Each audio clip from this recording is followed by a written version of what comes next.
Hola, qu'est-ce que On est au 16e épisode de Visite mon van et cette semaine, j'avais envie de partager avec vous mes quelques astuces pour me faire à manger dans ce van. Mais avant ça, j'aime bien commencer mes vidéos avec quelques plans drone. Alors c'est parti.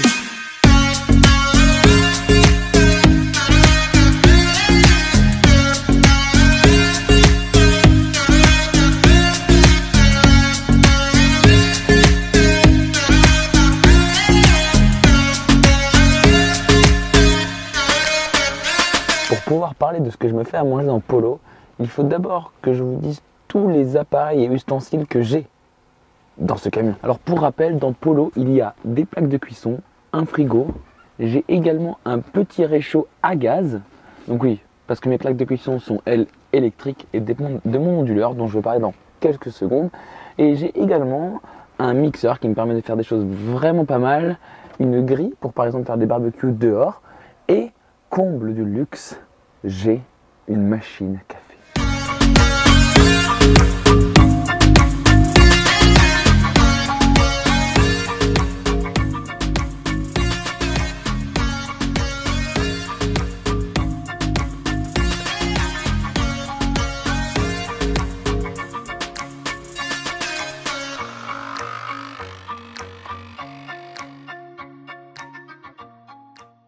Alors tout ça c'est bien beau, mais il y a quelques petites choses à savoir pour l'utilisation de ces appareils. Donc tout d'abord, il faut savoir que mon électricité est générée par des panneaux solaires qui sont sur le toit de Polo et qui produisent environ 500 Wh lorsqu'il y a du soleil et que la production est bonne. Donc en gros, je produis environ, avec 5-6 heures d'ensoleillement par jour, 3000 watts par jour. Sachant que mes plaques, par exemple, consomment elles 2000 Wh. Donc potentiellement, si j'utilise mes plaques pendant une demi-heure, ça utilise 1000 watts. Soit un tiers de ce que je produis par jour. En gros, ce que j'essaie de dire, c'est qu'il faut que je fasse vachement attention à comment j'utilise mon électricité et surtout en fait à quel moment. Par exemple, c'est plus judicieux d'utiliser les plaques le midi que le soir. Et donc, pour pouvoir avoir une certaine organisation pour faire à manger dans le van, j'ai développé quelques astuces qui font que c'est plus pratique. Je vous en parle maintenant, genre là.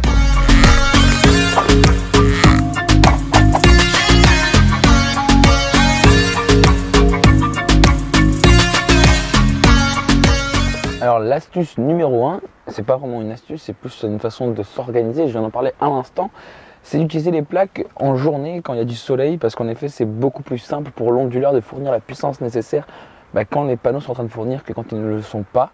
Et donc ça fait que souvent, par exemple, quand je me cuisine un plat le midi, que ce soit des pâtes, du riz ou même d'autres choses, ou de la viande, j'essaie de faire en quantité un peu supérieure à ce que je vais vraiment consommer pour d'ailleurs pouvoir le réutiliser en salade ou en d'autres choses le soir.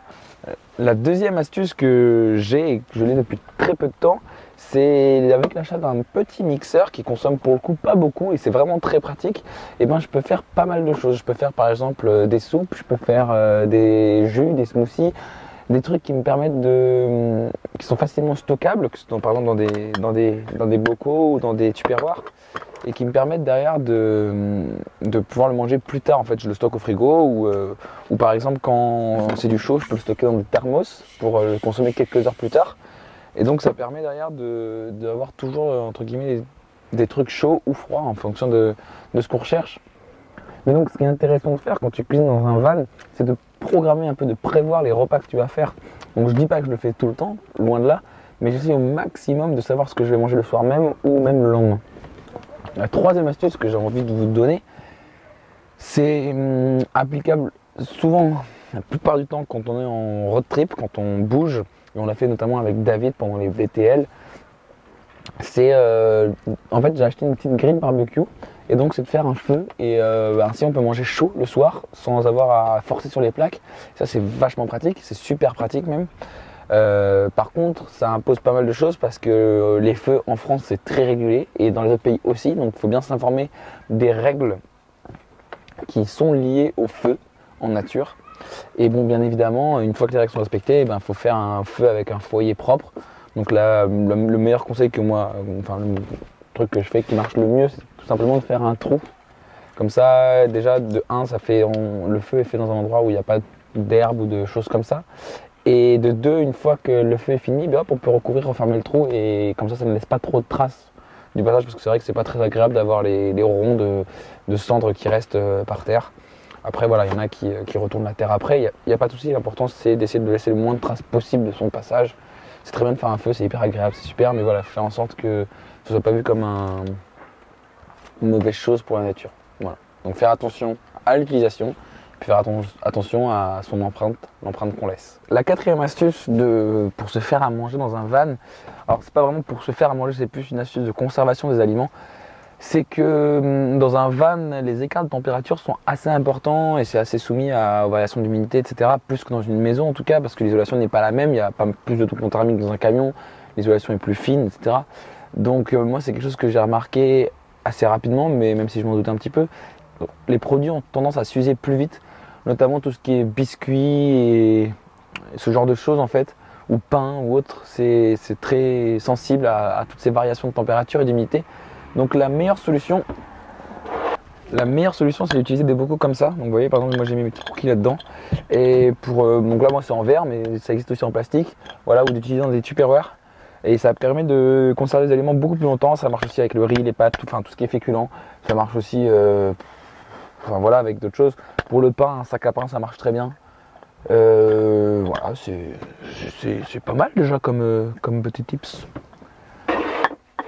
Attendez. On a un coup de polish.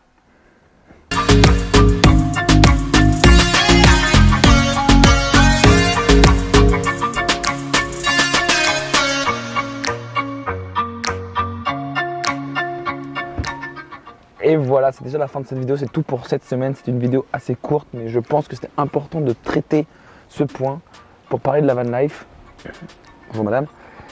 N'hésite pas à me dire en commentaire si tu as des sujets, entre autres, que tu veux que j'en parle, dont tu veux que je parle, que tu veux que j'explique pourquoi et comment je fais moi avec Polo. Et sinon, n'hésite pas à liker cette vidéo si c'est le cas, à t'abonner si ce n'est pas déjà fait. Et surtout, que te vaya bien.